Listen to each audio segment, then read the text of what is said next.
नमस्कार मंडळी. आज खूप दिवसांनी या ब्लॉगच्या निमित्ताने आपण भेटत आहोत. तर माझ्या चॅनलवर तुम्हा सर्वांचं स्वागत आहे.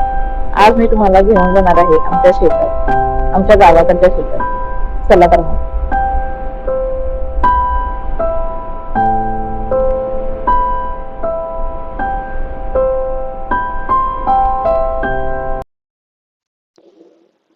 मागच्याच आठवड्यात आम्ही गावी गेलो होतो.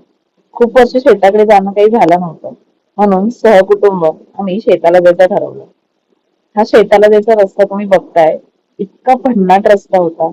इतकं सुंदर असं निसर्ग सौंदर्य आमच्या गावात आहे, आता तुम्हाला पुढे दिसेलच. तर गाव असं हे मागे टाकत आम्ही आमच्या शेताच्या रस्त्याने जात होतो.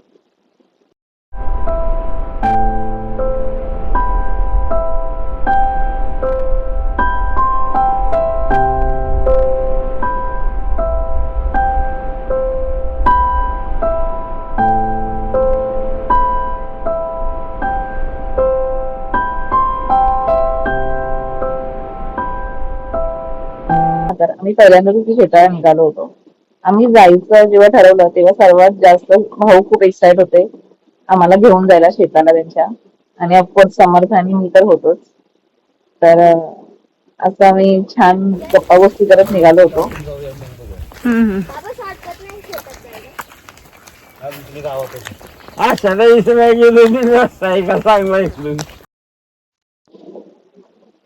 यांच्याकडे बघून तर मला पूर्ण ट्रॅकिंगचा फील येत होता, कारण की त्यांनी जी बॅग घेतली होती ट्रॅकिंग सारखी वाटत होती.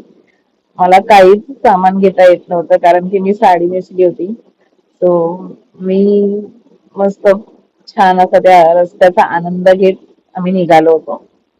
थोडं पुढे आल्याच्या नंतर हे इथे घर दिसलं. मी तुम्हाला दाखवते, इतकं छान घर आहे यार. इथे राहणं थोडं चॅलेंजिंग असू शकतं, पण दिसायला किती सुंदर आहे. सो हे घर त्याच्याच इकडून असे गायी चाललेल्या, आणि या घराला लागूनच ही शेती होती सीताफळाची. खूप सुंदर वाटत होतं. म्हणजे असं हे शेतामध्ये घर असणं आणि असं समोर असं सुंदर शेती. वा, किती छान. तो जाताना आम्हाला हे भाऊंचे मित्र भेटले. तो भाऊ त्यांच्याशी गप्पा मारत होते. याच त्या गाईच्या मगाशी मी तुम्हाला दाखवलेल्या.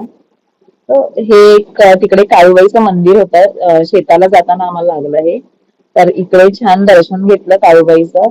ऍक्च्युली असा व्हिडिओ मला व्यवस्थित करता आला नाही, कारण की मी दर्शन घेण्यामध्ये जास्त बिझी होते. आमचे हे व्हिडिओ करत होते. सो तरीही मी इतकं असं घेतलं आहे. खूप छान असं मंदिर होतं. तरी या मंदिरामध्ये समर्थांनी भाऊनी यांनी सर्वांनी आम्ही दर्शन घेतलं आणि आमच्या पुढच्या प्रवासाला निघालो.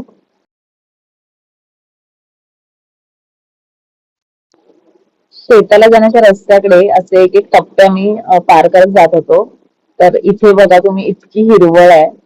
आणि समोर असं मला इथे हे बांबूचं झाड दिसलं, कळकाचं, जे जरा युनिक वाटलं. थोडं वेगळं दिसत होतं की ते उंच आहे. ऑफकोर्स ते बांबूचं झाड आहे तर ते उंचच असणार. तर हे असं झाड वेगळं मी पहिल्यांदा बघितलेलं. त्यानंतर तुम्ही बघताय आजूबाजूला किती हिरवळ आहे. तरी अजून प्रॉपर पावसाळा सुरू झाला नव्हता, तरीही इतकं छान वाटत होतं. पावसाळ्यात तर खूप अजून सुंदर वाटणार आहे. समर्थ असा निघाला होता गॉगल वगैरे लावून. एक मिनिट थांब तरी बघून. चला. छत्री पकडा कोणीतरी. छत्री पकडी. हा व्ह्यू यार इतका सुंदर होता. तुम्ही या व्हिडिओ मध्येच बघताय तर तुम्ही अनुभवू शकता की किती छान वाटत असेल. असं वाटत होतं आपण त्या असं डोंगराच्या कुशीत चाललोय, आणि खूपच छान वाटत होतं. एका काही क्षणासाठी मला खरंच एक हॉलिवूड मूवी मधले माउंटन्स असतात तसं इथे फील आलं. आणि खूपच सुंदर, अतिशय छान असं वातावरण.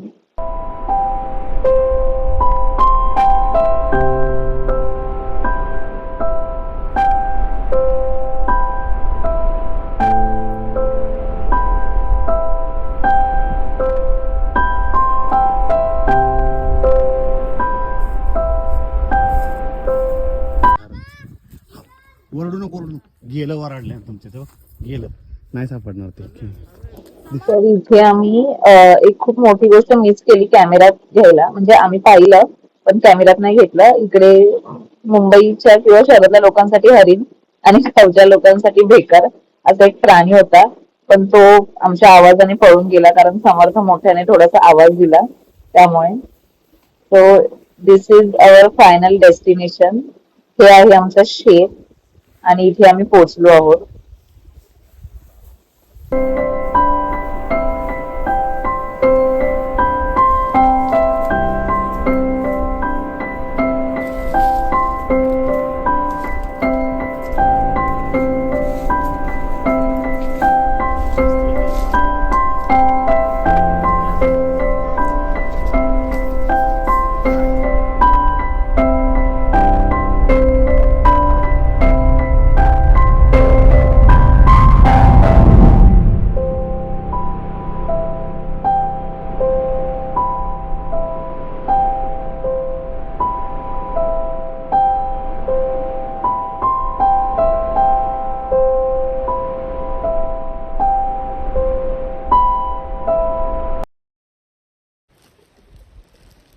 इथे पण आम्हाला खूप मजा आली. ते भाऊ आम्हाला सर्व त्यांच्या जुन्या गोष्टी सांगत होते. त्यांचा स्ट्रगलचा जो काळ होता त्याच्याविषयी सांगत होते आणि आम्ही मस्त ऐकत होतो. त्यानंतर अजून एक इंटरेस्टिंग गोष्ट हे आहे मध. त्या दादांनी मध असं ताजं ताजं काढून आणलं होतं आणि मी पहिल्यांदाच एक्सपिरियन्स केलं होतं असं एकदम फ्रेश असं मध जे आहे ते. मला खूपच असं भारी वाटत होतं. म्हणजे माहित नाही मला त्याला हाताला भीती वाटत होती असं वाटत होतं माशी असेल तर चावेल. पण हा सुद्धा जो एक्सपिरियन्स आहे शेतामध्ये जाऊन असं फ्रेश मध चाटणं खाणं वॉज अमेझिंग.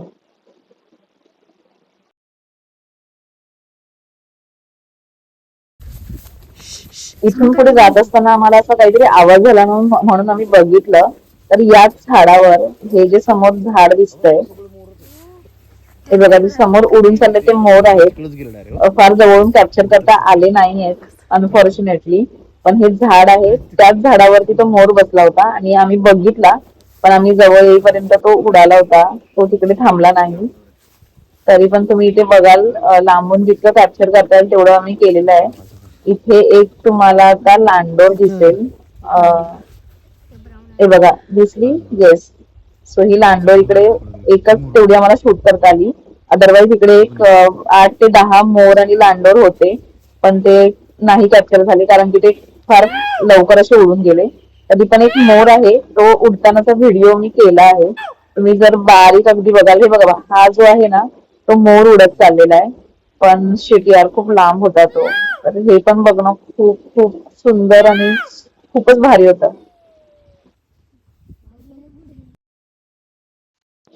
तर मंडळी हे होतं आमचं आजचा शेतातला एक्सपिरियन्स. हे आमच्या गावाचं मंदिर आहे हनुमानाचं. आणि इथून अजून खूप गोष्टी आमच्या गावात अशा आहेत फिरण्यासारख्या बघण्यासारख्या आणि दाखवण्यासारख्या. हे डोंगरावरती गणपतीचं मंदिर आहे. गणेश पेढा असं त्याला म्हणतात. सो याचाही व्हिडिओ मी लवकरच घेऊन येणार आहे. आणि हा व्हिडिओ तुम्हाला आवडला असेल तर लगेच लाईक करा. तर पुढच्या व्हिडिओमध्ये आपण भेटणारच आहोत. तोपर्यंत सर्वांना बाय.